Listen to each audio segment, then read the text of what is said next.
silence between stars has a weight to it, pressing down on your skull like the promise of rain on a summer day. But when that silence starts whispering back, well, that's when you know you've taken the wrong job. My name is Marcus Vale, and I've been hauling freight through the outer spiral for 15 years. Seen ice pirates strip a colony ship down to its bones. Watched solar storms turn good men into ghosts. Hell, I've even stared down the barrel of a corporate dreadnought and lived to tell about it. But nothing, and I mean nothing, prepared me for what we pulled out of Kepler Station 3 days ago. The job came through the usual channels. Anonymous client, syndicate routing codes, payment in untraceable credits. The kind of work that keeps the lights on and the fusion reactor humming, even if it leaves a bitter taste in your mouth. My ship, the Dust Devil, isn't much to look at. A converted mining hauler with more patches than original hull plating, but she's got a clean record and a cargo bay that doesn't ask questions. The message was simple enough. Pick up one sealed container from Kepler Station. Deliver it to the Meridian system. No scans, no questions, no delays. 20,000 credits for a week's work. In this business, you learn not to look gift horses in the mouth, especially when they're paying triple the going rate. Kepler Station hung in the void like a broken promise, its running lights dim as dying embers. Used to be a syndicate research outpost before the corporate wars turned it into a ghost town. Now it served as a way station for folks who preferred their business conducted in the shadows between legitimate space. My crew was small but reliable. Elena Vasquez, my engineer, could coax music from a busted hyperdrive and had hands steadier than a surgeon's when the pressure was on. Tommy Chen handled navigation and communications, young enough to still believe in honest work, but smart enough to know it didn't pay the bills. Both of them had been with me for 3 years, long enough to trust my judgment, even when it led us into questionable territory. The docking bay was empty except for our contact, a tall, pale man in a syndicate uniform that had seen better decades. He didn't give us a name, just gestured toward a container about the size of a coffin. Matte black with biometric locks that gleamed like silver teeth. No scans, he reminded us, his voice carrying the kind of authority that came from knowing where all the bodies were buried. No delays.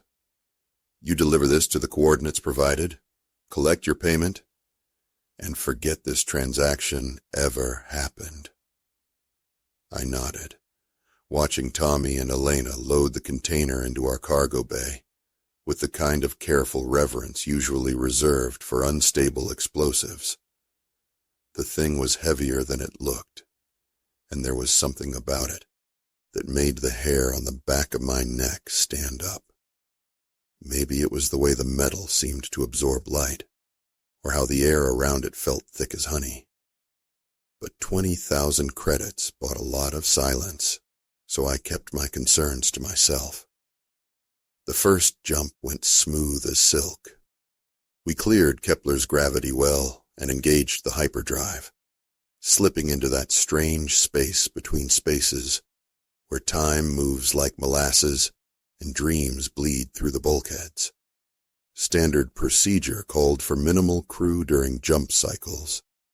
The human mind wasn't meant to process the reality of faster-than-light travel, and too much exposure could leave you talking to shadows for the rest of your life.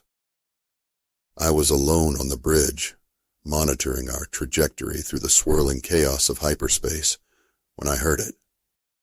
Soft at first, like the whisper of wind through tall grass.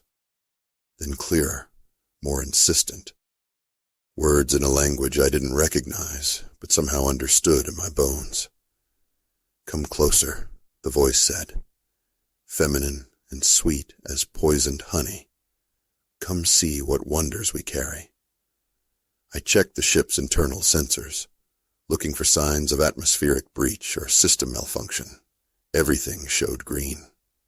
The voice came again, emanating from the cargo bay like smoke seeping through cracks in reality. Such a lonely man, it crooned. Such a tired soul. We can give you rest, Marcus Vale. We can give you peace. My blood turned to ice water. I hadn't told anyone my full name except Elena and Tommy, and they were both in their bunks, sealed behind blast doors designed to keep jump sickness at bay. Whatever was in that container knew things it shouldn't know, and that was a problem of the First Order. I activated the internal comm system, my voice steady, despite the cold fear crawling up my spine.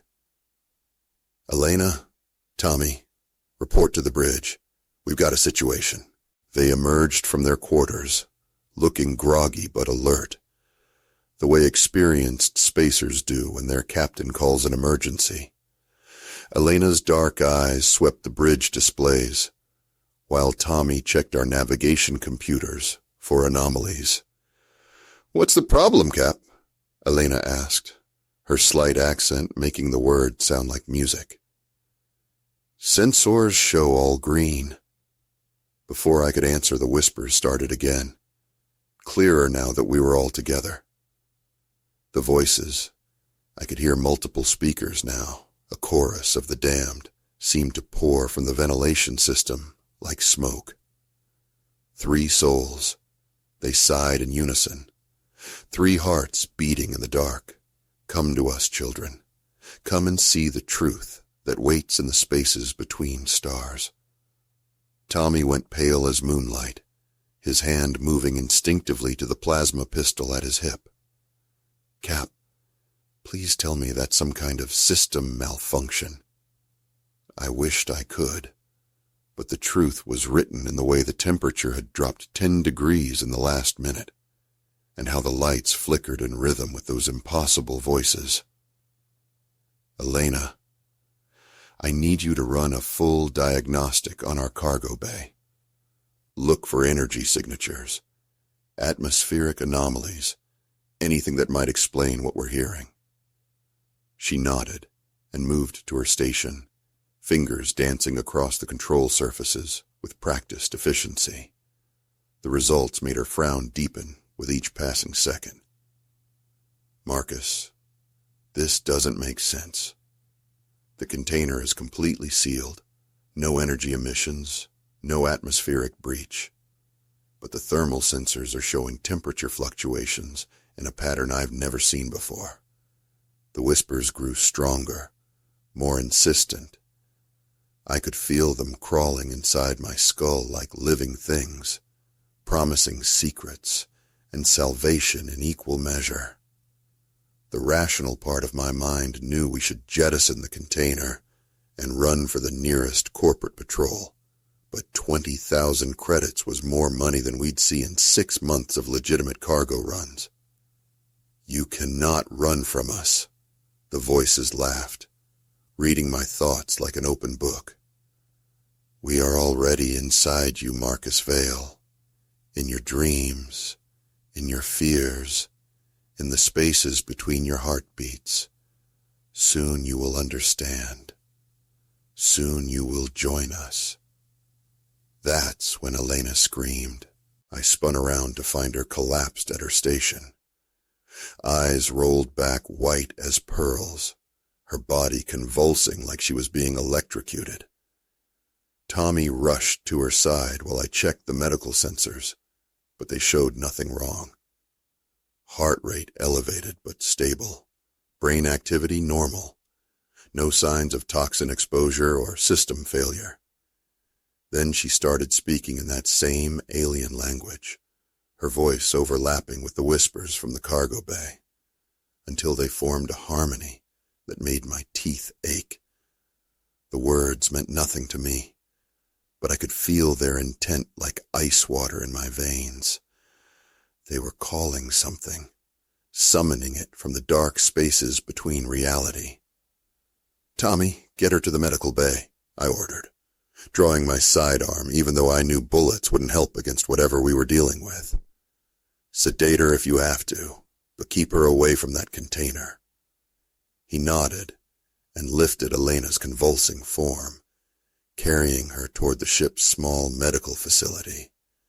As soon as they left the bridge, the whispers focused entirely on me, their attention like the weight of a dying star. "Alone again," they purred. "Just as you've always been. Your parents died when you were 12, didn't they, Marcus? Killed in a corporate raid on your homeworld. And your wife, Sarah, lost to the void when her transport ship disappeared in the outer rim. You've been running from that pain for 15 years, hiding in the spaces between stars where grief can't follow." The words hit me like physical blows, dredging up memories I'd spent years trying to bury. Sarah's laugh, bright as starlight, the way she'd hold my hand during hyperspace jumps, afraid of the dark between worlds. The last message she'd sent before her ship vanished without a trace, telling me she loved me and would see me when she got back from the Meridian colonies. "We can bring her back," the voices whispered. "Sweet as summer rain. We can reunite you with everyone you've lost. All you have to do is open the container. All you have to do is let us in." I found myself walking toward the cargo bay, my feet moving without conscious thought. The rational part of my mind screamed warnings, but the whispers were so persuasive, so understanding of the loneliness that had been eating me alive for 15 years. What harm could there be in just looking? In seeing what promised such wonderful impossibilities? The cargo bay doors hissed open, and I stepped inside to find the container glowing with a soft, phosphorescent light that hadn't been there before. The biometric locks had somehow disengaged, and the lid was slightly ajar, revealing a sliver of the darkness within. The whispers were deafening now, a chorus of voices speaking in perfect harmony about love and loss and the terrible beauty of the void. I reached for the lid with trembling hands, ready to throw it open and embrace whatever waited inside. Then Tommy's voice crackled over the comm system, desperate and afraid. "Cap, you need to get down here now. Elena's vitals are spiking, and she's saying things. God, Marcus, she's saying things about Sarah that she couldn't possibly know." The mention of my wife's name snapped me back to reality like a slap across the face.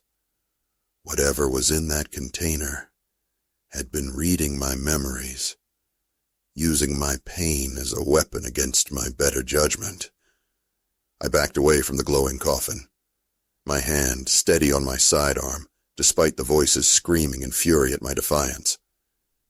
"You cannot escape us," they raged.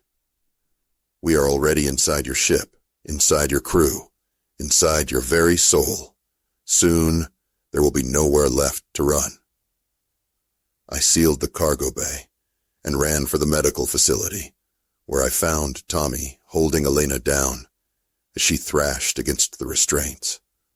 Her eyes were solid black now, like looking into the void between stars, and when she spoke it was with the voice of my dead wife. "Marcus," she said in Sarah's gentle tones, "why did you let me die? Why didn't you come for me when the ship went dark? I waited for you in the cold and the silence, but you never came." The words were like knives in my chest, but I forced myself to remember the truth. Sarah had been traveling to the Meridian system on a diplomatic mission, trying to negotiate a ceasefire between the corporations and the Outer Rim colonies. Her ship had vanished in hyperspace, lost to one of those random failures that claimed vessels every year. There was nothing I could have done. No way I could have saved her. But knowing the truth and feeling it were different things entirely. That's not Sarah, I told Tommy, though my voice shook with the effort of denial. That's whatever's in the container, using our memories against us. Elena's face twisted into a mockery of my wife's smile. Oh, but I am Sarah, my love.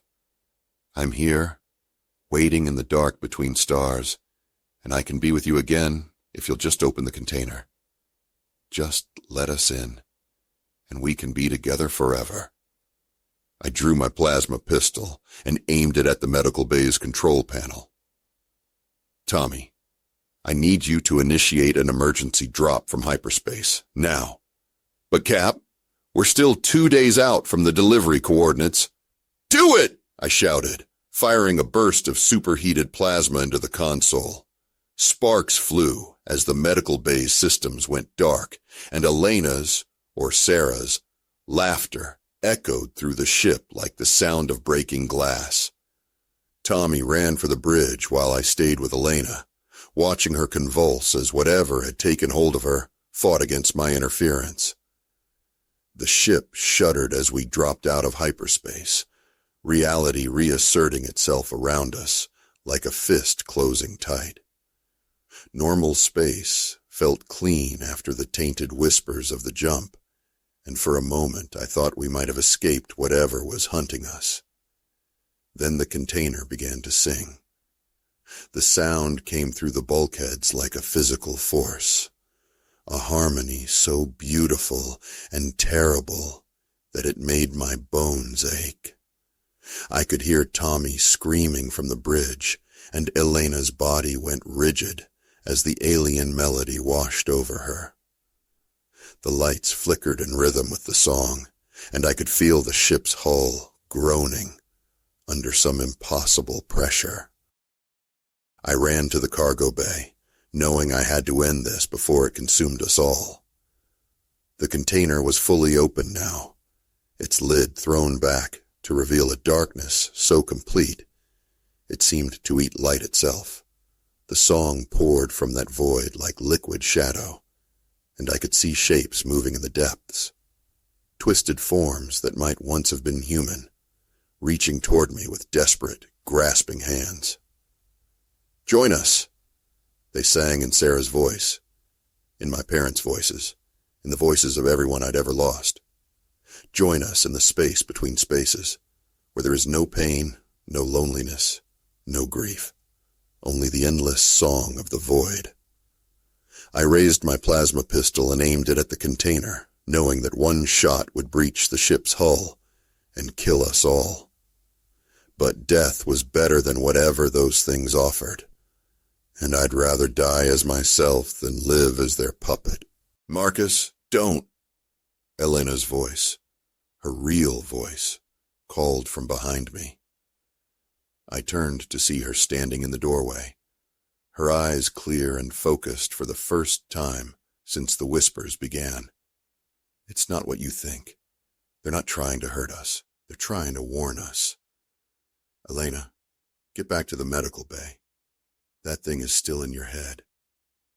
"No," she said, stepping closer despite the chaos around us. "I can see them clearly now, Marcus. They're not demons or monsters. They're the crew of a research vessel that got lost in hyperspace 50 years ago. They've been trapped in the void ever since, trying to find a way home." The song faltered, and for a moment, I could hear individual voices in the chorus, scared, lonely, desperate people calling for help across an impossible distance. The shapes in the container resolved into clearer forms. Men and women in research uniforms, their faces gaunt with decades of isolation, but still recognizably human. "We didn't mean to frighten you," one of them said, her voice barely a whisper. "We've been alone so long, we forgot how to speak without screaming. Please, We just want to go home. I lowered my weapon, understanding flooding through me like cold water. The syndicate hadn't hired us to transport weapons or stolen goods. They'd hired us to transport the lost souls of the research vessel. Prometheus, trapped in some kind of containment field that kept them anchored to our reality. "What do you need?" I asked, addressing the darkness in the container. "A ship," they replied in unison. "A way back to normal space. We've been drifting in the void for so long, we can't find the way ourselves. But your ship, your crew, you can guide us home." Elena stepped up beside me, her hand finding mine in the dim light of the cargo bay. "They want us to take them back to their home system, the Meridian colonies, where their research station used to be." The irony wasn't lost on me. The same system where Sarah had disappeared, where I'd been afraid to go for 15 years because of the memories it would dredge up. But sometimes the only way out is through, and these lost souls deserved better than an eternity in the dark between stars. "Tommy," I called over the comm. "Set course for the Meridian system. Best possible speed." "Aye, Cap," his voice crackled back, relief evident even through the static. "Engaging hyperdrive in 30 seconds.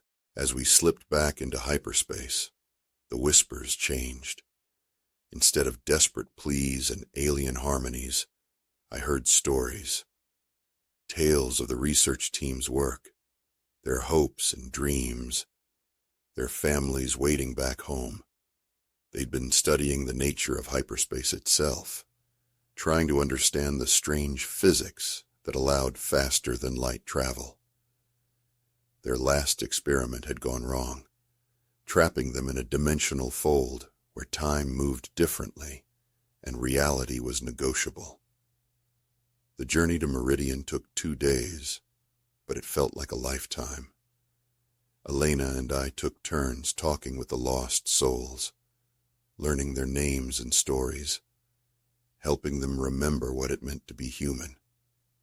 Tommy kept the ship running smooth as silk, his natural empathy making him a bridge between the living and the displaced. When we finally dropped out of hyperspace above Meridian Prime, the container began to glow with a warm, golden light. The research station was still there, a derelict hulk orbiting the colony world like a metal moon. As we approached, I could feel the souls stirring with something I hadn't heard from them before. Hope. "Home," they whispered, their voices fading like echoes in a canyon. Finally, home. One by one, they began to disappear from the container, drawn back to the station where they had lived and worked half a century ago. The last to go was the woman who'd spoken to me in the cargo bay, her form solidifying just long enough for me to see her face clearly, young, determined, with eyes full of wonder at the mysteries of the universe. "Thank you," she said, her voice barely audible, "for bringing us home, for remembering that even the lost deserve compassion." Then she was gone, and the container was just an empty metal box, its purpose fulfilled. We docked with the station long enough to confirm that the souls had found their rest. The research logs were still intact, documenting their final experiment and the dimensional breach that had claimed them. I transmitted the data to the Colonial Authority, along with a recommendation that the station be designated a memorial site. The syndicate paid us as promised, 20,000 credits deposited in an untraceable account. But as we prepared to leave the Meridian system, I found myself thinking about Sarah, about the transport ship that had vanished in these same coordinates 15 years ago. Maybe she'd found her own way home, in whatever dimension souls go when their journey in this one is finished. Elena found me on the bridge, staring out at the stars that no longer seemed quite so cold or distant. "You okay, Cap?" I nodded, feeling lighter than I had in years. "Yeah, I think I am. Sometimes the best cargo you can haul isn't goods or credits. It's hope." Tommy's voice crackled over the comm from the navigation station. "Course laid in for the outer rim, Cap. Where to next?" I smiled, watching the stars wheel slowly past the viewport. Somewhere out there, other ships were carrying other souls home, and the silence between worlds didn't seem quite so empty anymore. Wherever the solar winds take us, Tommy. Wherever the solar winds take us. The dust devil turned away from Meridian Prime and jumped back into hyperspace, carrying 3 living souls and the memory of 50 who'd finally found their peace. In the cargo bay, the empty container sat silent and still, ready for whatever impossible cargo the universe might offer next. Because in the end, we're all just hauling freight through the dark, hoping to find our way home.